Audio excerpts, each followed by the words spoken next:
성도 여러분 안녕하세요. 귀하고 복된 안식일입니다. 오늘 저희가 함께 나눌 하나님 말씀은 에스라 3장과 4장에 나오는 말씀입니다. 에스라 3장 4장에 있는 말씀을 우리 핑계대는 나에게라는 제목을 가지고 하나님 말씀을 나누겠습니다. 제가 처음에 이 말씀의 제목을 핑계대는 당신에게라고 이렇게 처음에 선택을 했어요. 근데 곰곰이 생각하니까 이건 하나님 스타일이 아닌 것 같아요, 그렇죠? 이건 제 스타일이에요. 우리가 말하는 스타일이죠. 야, 핑계 대지 마라고 우리 얘기 많이 하잖아요. 제가 하나님 말씀을 대언한다라고 이야기하면서 제 방식대로 전달하면 안 되겠다라고 생각을 하게 되었습니다. 그래서 제목을 핑계대는 나에게라고 이렇게 바꿨어요. 그래서 오늘 하나님의 주시는 말씀은 제가 여러분에게 드리는 말씀이 아니라 하나님께서 저에게 하시는 말씀이고 하나님께서 우리 여러분 각자에게 주시는 음성임을 생각하시면서 말씀을 함께 보시도록 하겠습니다. 오늘 시작하는 말씀 에스라 3장 1절부터의 말씀을 우리가 보도록 하겠습니다. 에스라 3장 1절부터 있는 말씀입니다. 이스라엘 자손이 그 본성에 거하였더니 7월에 이르러 일제히 예루살렘에 모인지라. 요사닥의 아들 예수아와 그 형제 제사장들과 스알디엘의 아들 스룹바벨과 그 형제들이 다 일어나 이스라엘 하나님의 단을 만들고 하나님의 사람 모세의 율법에 기록한 대로 번제를 그 위에 드리려 할세.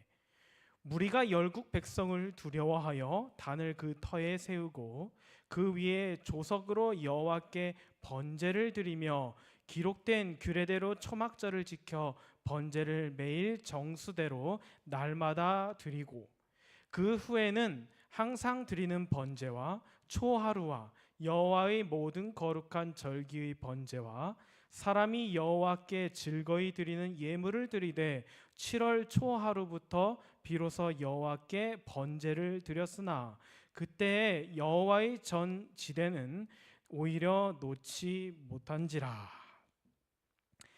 오늘 말씀은 우리 지난 안식에 저희가 함께 나눈 말씀에 이어집니다. 이스라엘 백성들이 고레스의 칙령에 따라서 예루살렘에 가기 원하는 자들이 예루살렘으로 돌아옵니다. 그 명단이 에스라 2장에 기록되어 있죠.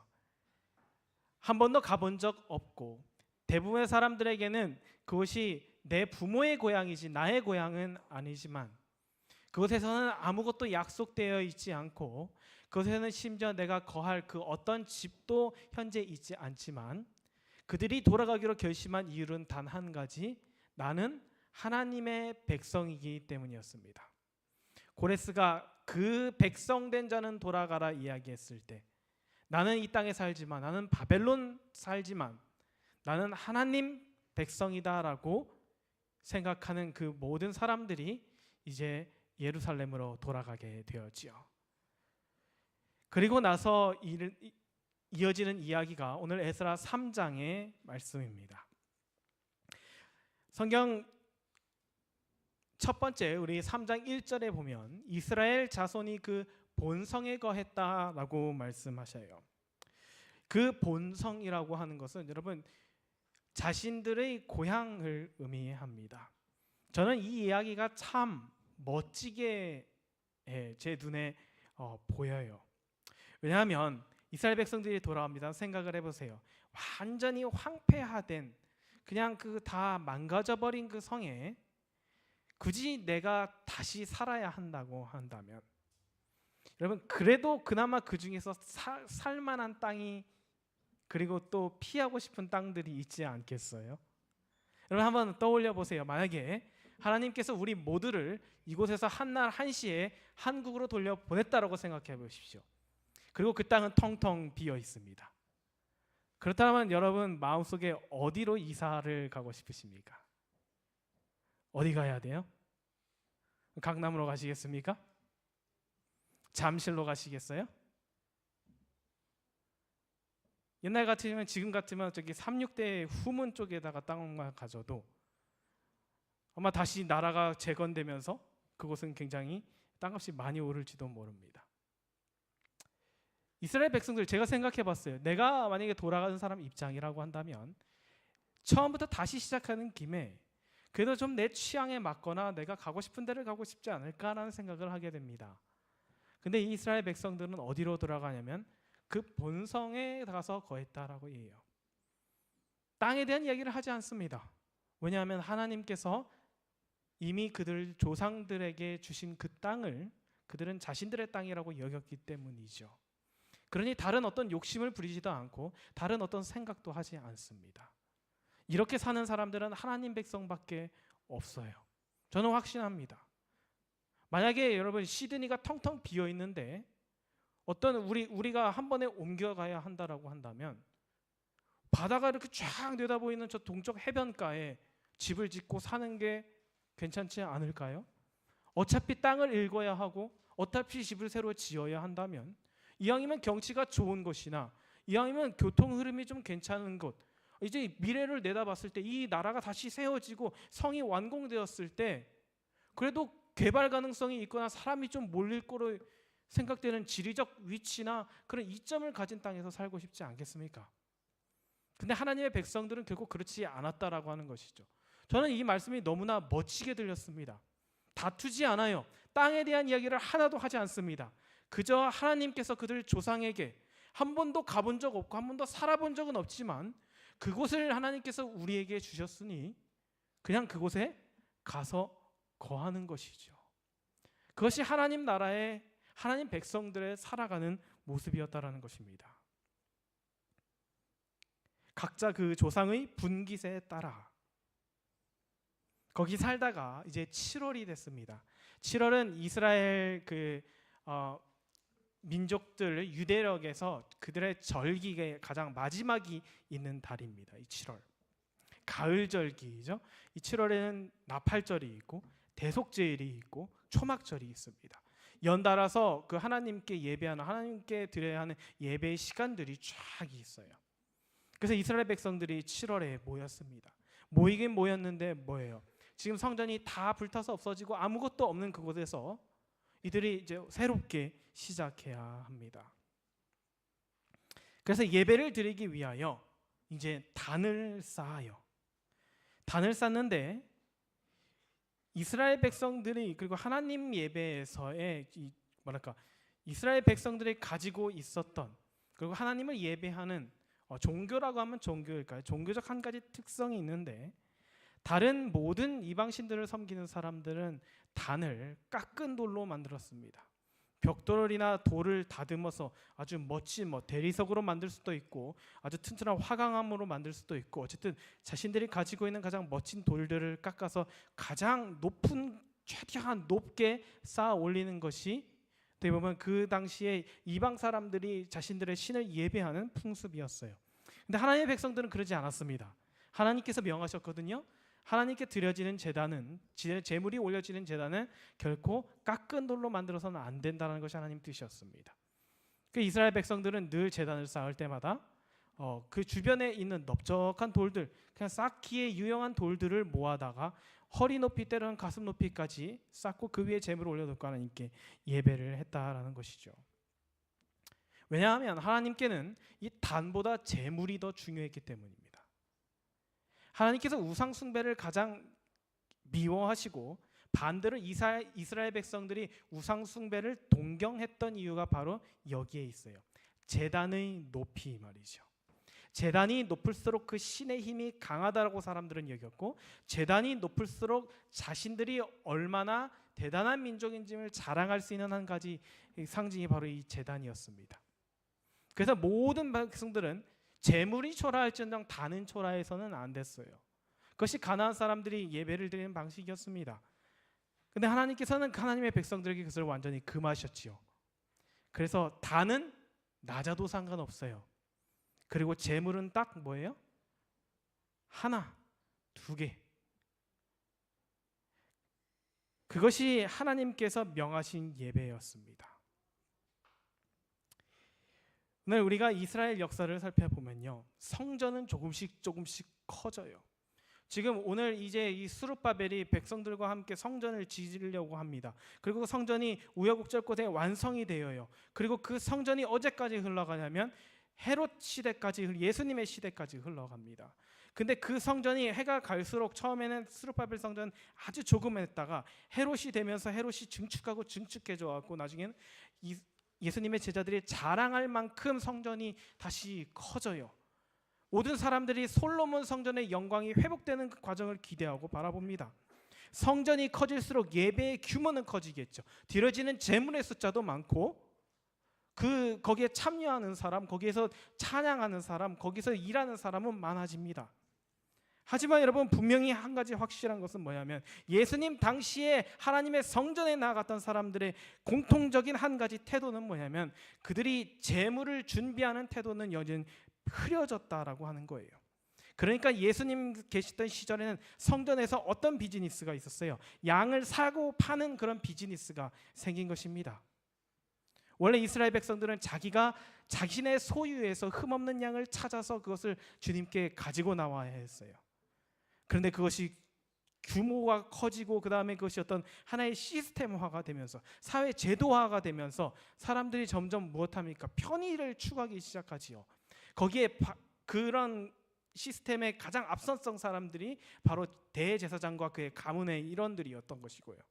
그래서 성전에서 무엇합니까? 성전에서 제물에 드려질 양을 돈을 주고 사게 해주어요.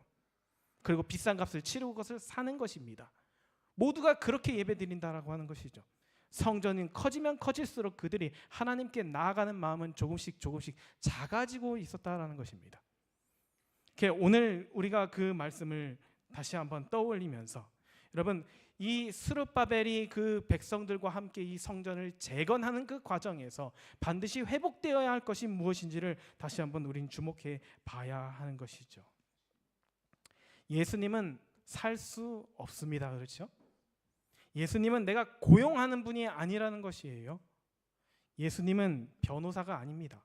내 문제가 딱 생겼을 때 변호사 고용해서 내 법적 문제를 처리해 주시는 분이 아니에요. 예수님은 나를 위해 대신 죽으실 대속주이십니다. 그분을 우리 마음대로 내 편의대로 모실 수는 없는 거예요. 내 편의대로 섬길 수 없는 것입니다. 내 뜻대로 내 마음대로 다룰 수는 없는 것이죠. 오늘 스룹바벨과 그 백성들이 다시 한번 예배를 회복하는 과정에 있을 때 그들이 가장 명심하고 그들이 가장 중점적으로 생각해야 했던 것은 바로 이런 것들이었습니다. 계속해서 한번 말씀을 보겠습니다. 3절의 말씀에 보면 무리가 열국 백성을 두려워하여라고 되어 있는데 사실 번역이 좀 잘못되었어요. 영어 성경도 그렇고 원어 성경에 보면 무리가 열국 백성을 두려워서 단을 세운 것이 아니라 두려웠음에도 불구하고 단을 세운 것입니다. 무서워요. 막 왔습니다. 성도 없어요. 그렇죠? 아무것도 없어요. 이미 그들은 수십 년 동안 그 땅을 비워두었습니다. 그리고 그 땅은 이전에 아수르 시절에 그 이스라엘 땅으로 강제 이주당한 사마리아 사람들, 강제 이주민들이 다 차지하고 있어요. 그러나 하나님을 섬기지 않는 사람들이었습니다. 그들이 위협하고 그들의 눈에 보기에 굉장히 거슬리는 행동임을 이들이 인식했던 것이죠. 우리는 소수고 고작 몇만 명 되는 사람들이 수십만 명, 수백만 명 되는 거기에 있는 하나님을 믿지 않는 사람들 앞에서 새로운 종교를 소개한다라고 한다는 것은, 그리고 그 종교는 그 경제적 이권과 모든 정치적인 사안이 엮여 있었기 때문에 그들은 굉장히 두려웠습니다. 근데도 불구하고 그들은 무엇했다고요? 단을 세웁니다. 이 두려움에는 어쩌면 약간 부끄러움과 조금 민망함이 있었을지도 모르겠어요. 둘러보니까 어때요? 사마리아에 가니까 예전에 그 여로보암이 세웠던 것처럼 아주 큰 단이 하나 있습니다. 베델에도 있고 단에도 있고, 주변을 돌아봐도 어느 때를 돌려봐도 신전이 없는 신이 없고 높은 단을 갖지 못한 신이 한 명도 없지요. 근데 우리는 이제 고작 돌아와서 돌 몇 개 올려놓고 그거를 우리의 신께 드리는 예배라고 할 때 어쩌면 그들의 마음이 조금 위축될 수도 있고 두려운 마음이 분명 찾아올 것입니다. 근데 그럼에도 불구하고 그들은 무엇했습니까? 예배했습니다. 이것이 예배자의 정신입니다. 여러분, 하나님을 섬긴다라고 하는 것은, 예수님을 믿는다라고 하는 것은 세상에서 반드시 희생하고 손해를 볼 수밖에 없는 구조를 가지고 있습니다. 손해를 보지 않고 예수님을 믿는다고 한다면 차라리 예수님을 믿지 마시던가 세상에서 그냥 살던가 아니면 예수님께 완전히 돌아오던가 둘 중에 하나를 선택하시길 바랍니다. 그런 거예요. 하나님을 믿는다라는 것은 세상에선 두려울 수밖에 없는 선택을 해야 한다는 것입니다. 때로는 내 직장을 포기해야 할 수도 있고, 내 이익을 포기해야 될 수도 있고, 내 학업을 포기해야 될 수도 있고, 내가 꿈꾸고 내가 생각해왔던 내 삶을 송두리째 바꿔야 할지도 모릅니다. 그것을 잃어버릴 수도 있고, 그렇게 두려울 만한 그런 선택이지만 그들은 하나님을 예배하기로 선택했다라고 하는 것이죠. 우리가 열국 백성을 두려워했지만, 그게 무섭지만 무엇하는 것입니까? 하나님을 예배하는 것입니다. 단을 쌓는 것이죠. 여러분, 우리가 이렇게 하나님을 예배하려고 할 때 늘 사탄은 큰 방해를 합니다. 에스라 4장에 있는 말씀으로 넘어가 보겠습니다. 이들이 이제 단을 쌓고 성전을 이제 한번 세워보고자 이렇게 계획을 짜니까 그 소식이 그 주변의 사람들에게 들립니다. 사로잡혔던 자들의 자손이 이스라엘의 하나님 여호와의 성전을 건축한다 함을 유다와 베냐민의 대적이 듣고 스룹바벨과 족장들에게 나와 이르되 우리도 너희와 함께 건축하게 하라. 우리도 너희같이 너희 하나님을 찾노라. 아스루 왕 에살하돈이 우리를 이리로 오게 한 날부터 우리가 하나님께 제사를 드리노라 하니.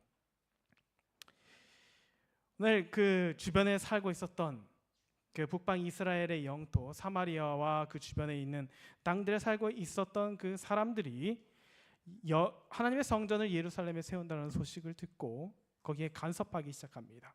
처음에는 굉장히 호의적인 걸 보여줘. 우리도 같이 함께 건축하게 하라.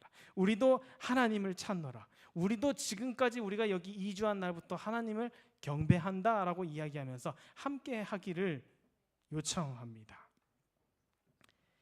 오늘 이 말씀 속에서 우리가 기억해야 할 한 가지 사실은 무엇이냐면, 누가 들었다라고 이야기하냐면 그들의 원수들이, 대적이 들었다라고 이야기해요. 여러분, 이거는 우리의 삶 속에서도 마찬가지입니다. 원수가 들어요. 사탄이 듣습니다. 여러분, 우리가 말하면 하나님만 들으시는 것이 아니라 누구도 듣냐면 사탄도 들어요. 우리가 기도하면 하나님께서도 하나님만 들으시는 것이 아니라 사탄도 그 기도 내용을 듣습니다.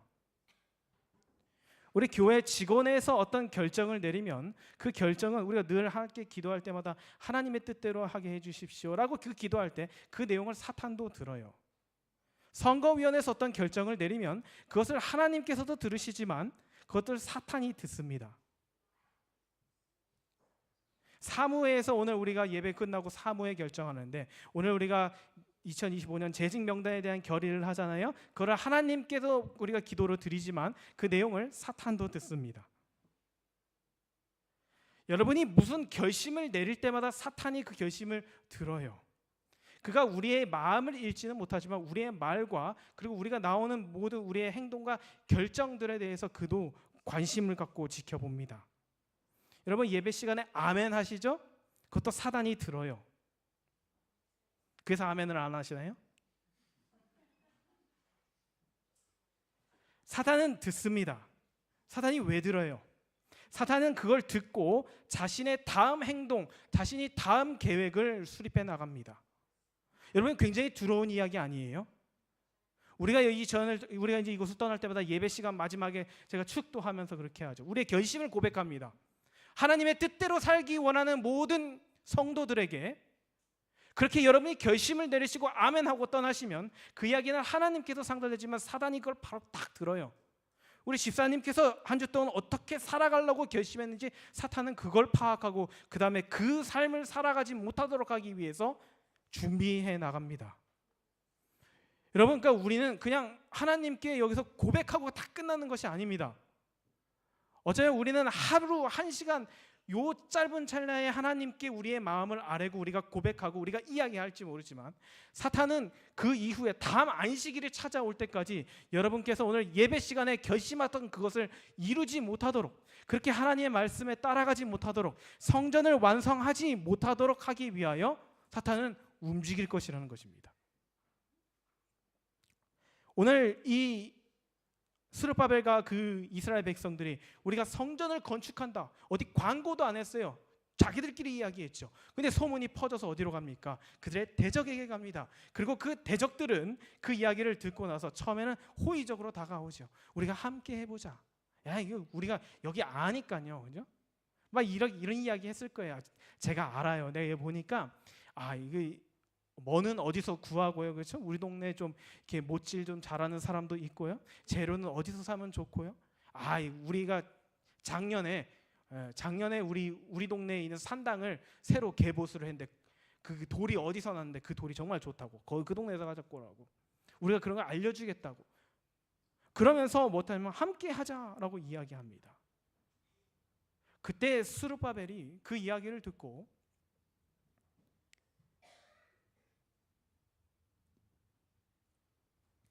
백성들의 그 사람들에게 이야기를 합니다.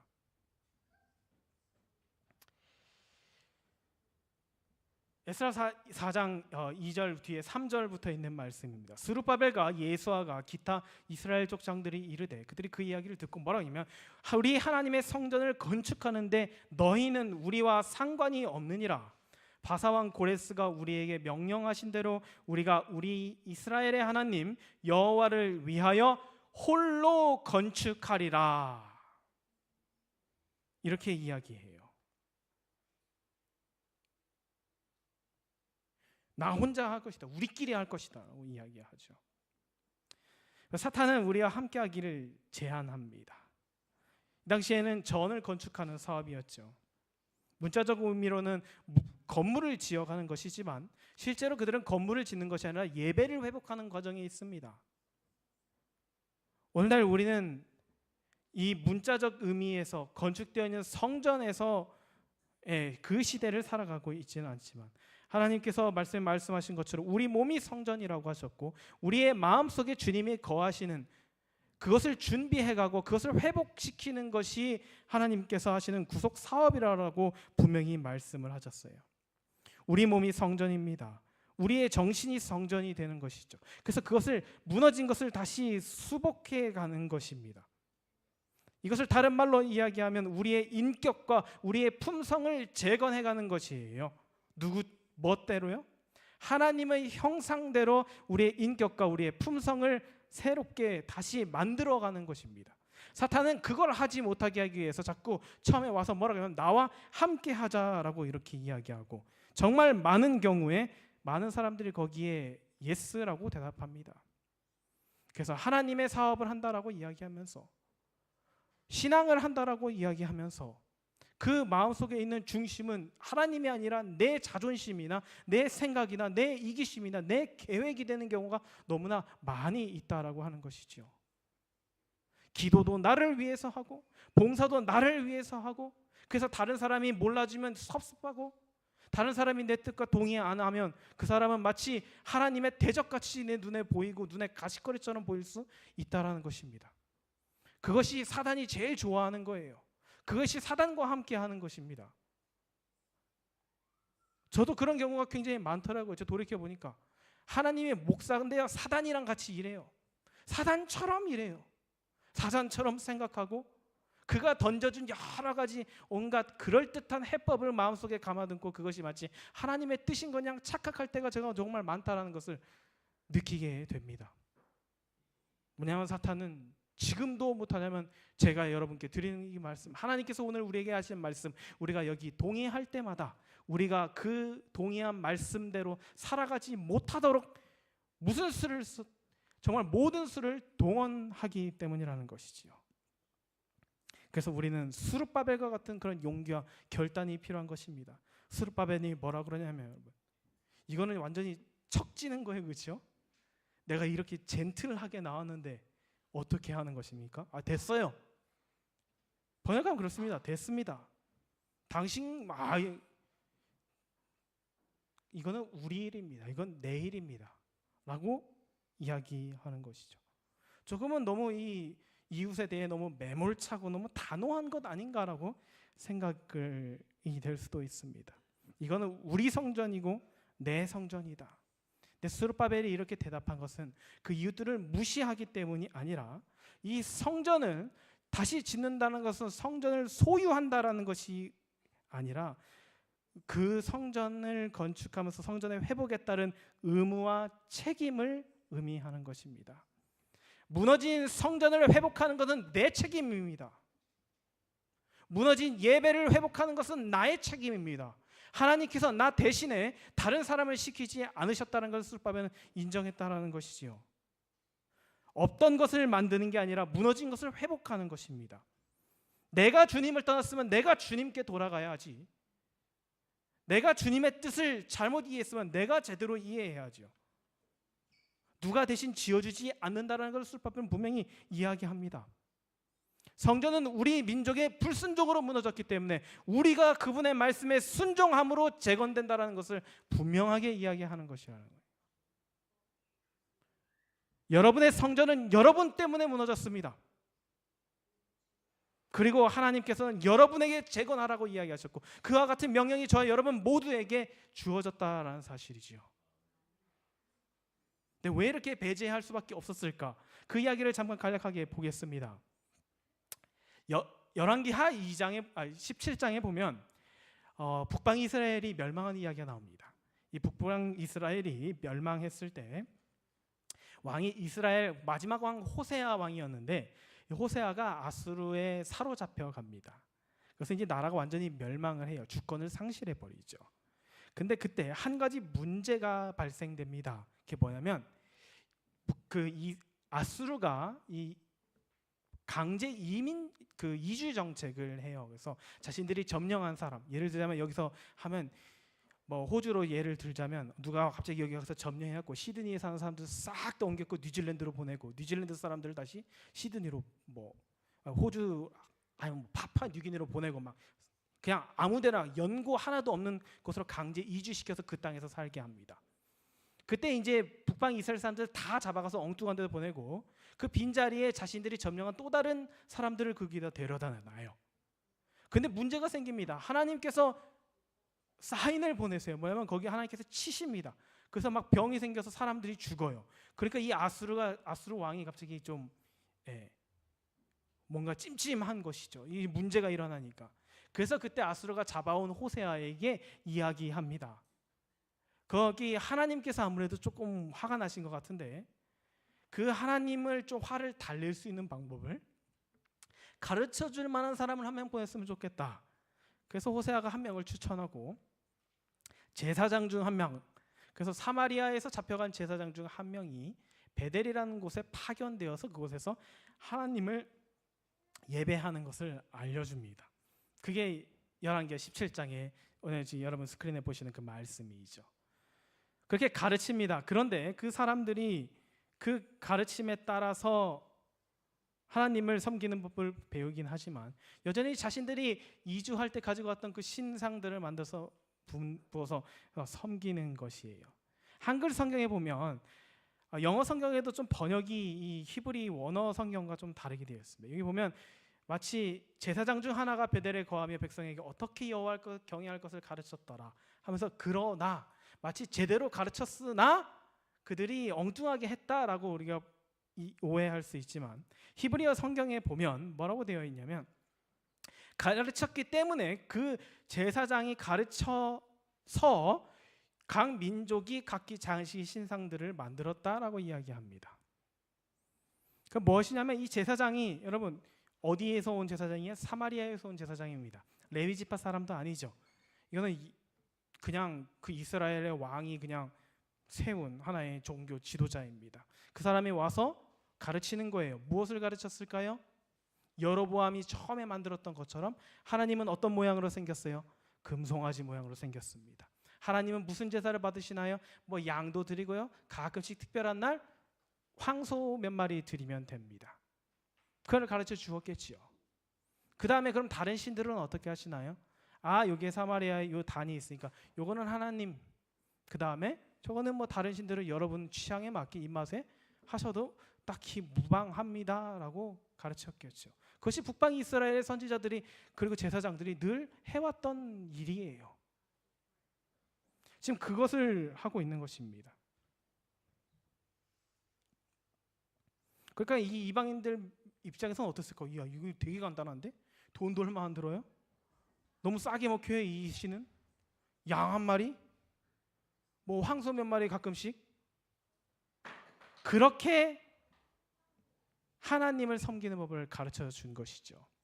그리고 그 시간이 쭉 흘러서 그들이 지금 하나님의 성전을 회복하려고 하는 예루살렘의 거민들을 방해하는 것입니다. 그들을 뭐라고 불러요? 사마리아인이라고 부르죠. 그래서 그들이 어디까지 와요? 예수님 시대까지 쭉 이어서 내려오게 되는 것이죠. 이 북방 이스라엘이 멸망하게 된 가장 첫 번째 원인은 바로 이 혼합 종교 정신입니다. 하나님을 섬기면서 세상에 있는 다른 신들을 섬기는 거예요. 그들이 하나님을 섬기지 않은 게 아닙니다. 금송아지 모양으로 만들고 하나님을 섬겼어요. 그것을 지금 여전히 하고 있는 것이지요. 우리가 이 말씀 속에서 다시 한번 우리가 생각해 봐야 할 것은 무엇이냐면, 그래도 명색이 제사장이라는 사람이 고작 가르쳐 준다라는 것이 하나님을 섬기는 방법이 고작 이 정도라고 하는 것은, 하나님께서 이 말씀을 통하여 우리에게 원하시는 것은, 그리고 하나님께서 이 말씀을 통하여 우리에게 다시 한번 말씀하고 싶어 하시는 것은, 우리 또한 이 제사장이 가르치는 것과 별반 다르지 않게 하나님을 섬기는 모습을 보이고 있다라는 것을 의미합니다. 그렇지 않을까 주님께서 다시 한번 우리 스스로 자문하도록 이 말씀을 기록한 것이죠. 그래서 너는 다르냐라고 주님께서 묻는 거예요. 너는 정말 이 사람이랑 다르냐? 너는 정말 하나님을 섬기는 방법을 잘 알려주고 있느냐? 잘 보여주고 있느냐?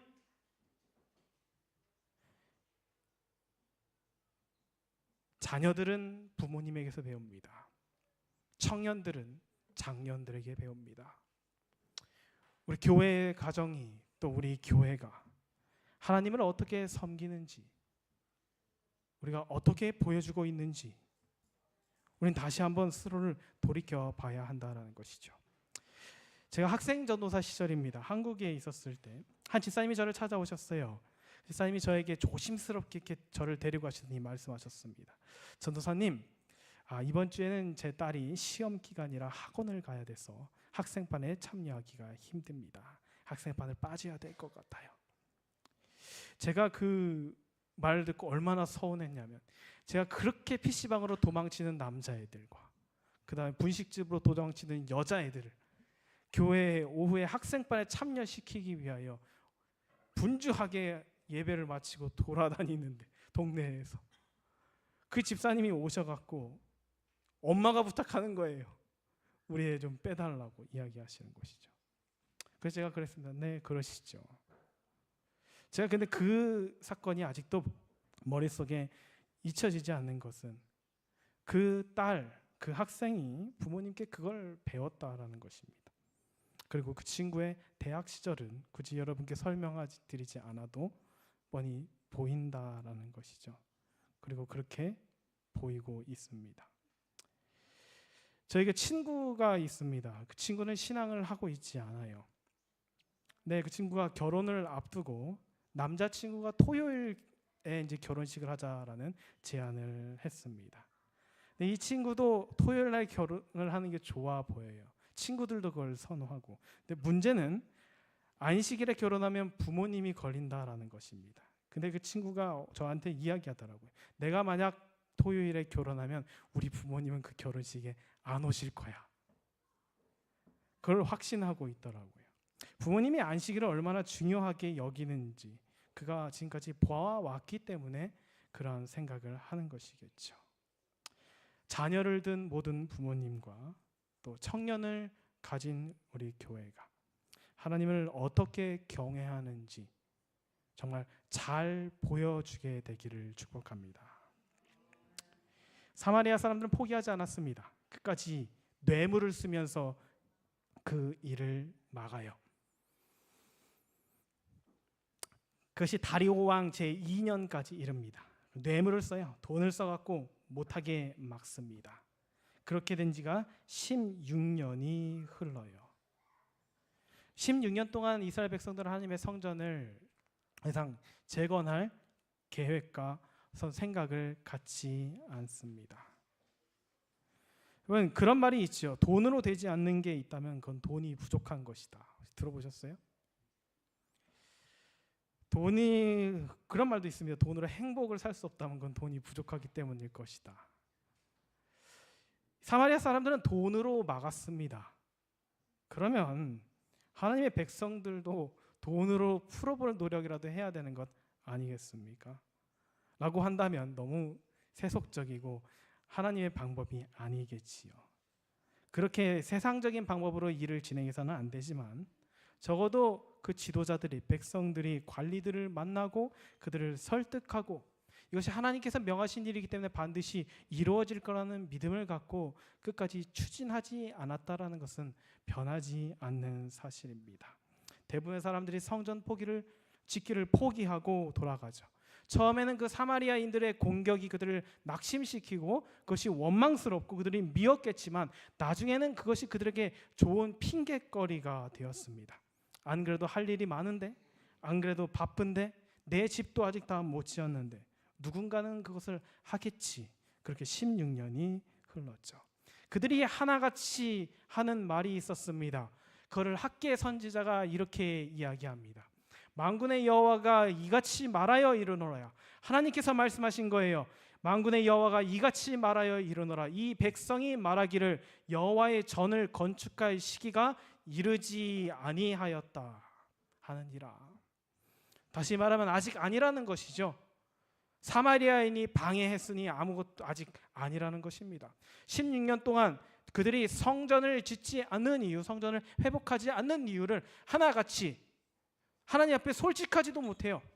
차라리 귀찮다고 하죠. 차라리 돈이 아깝다고 하죠. 차라리 바쁘다고 하면 하나님 앞에서 뭐라고 이야기해요? 아직 아니라고 이야기합니다. 하나님께서 명하신 지 16년이 지났는데도 아직 아니라고 하는 하나님의 백성들을 향하여 학개 선지자는 그렇게 핑계대고 있는 저에게 다시 한번 이 말씀을 통하여 권면하는 것을 제가 한 주 동안 묵상하게 되었고 그 말씀을 여러분과 나누게 된 것입니다. 여러분 아직 아닙니까? 여러분의 삶에서는 어떻습니까? 아직은 아닙니까? 조금 더 기다려야 하나요? 우리는 하나님 앞에 무엇라 대답하고 있습니까? 핑계대는 나에게 오늘 던지시는 하나님의 질문에 여러분 한번 솔직히 대답해 보시기 바랍니다. 하나님 앞에서 정직한 것이 하나님 앞에 거짓되고 위선된 것보다 훨씬 더 보기 좋을 것입니다. 하나님께서 명하신 그 명령이 여러분의 삶 속에서 이루어지는 그 과정을 여러분 하나님께서 말씀하셨으니 반드시 이루실 것이라는 그런 약속의 확신을 가지시고 다시 한번 주님 앞에서 우리의 마음을 점검하며 또 주님 앞에서 다시 한번 결심을 세우시는 저희 여러분 되시기를 바라면서 오늘 말씀을 마치겠습니다.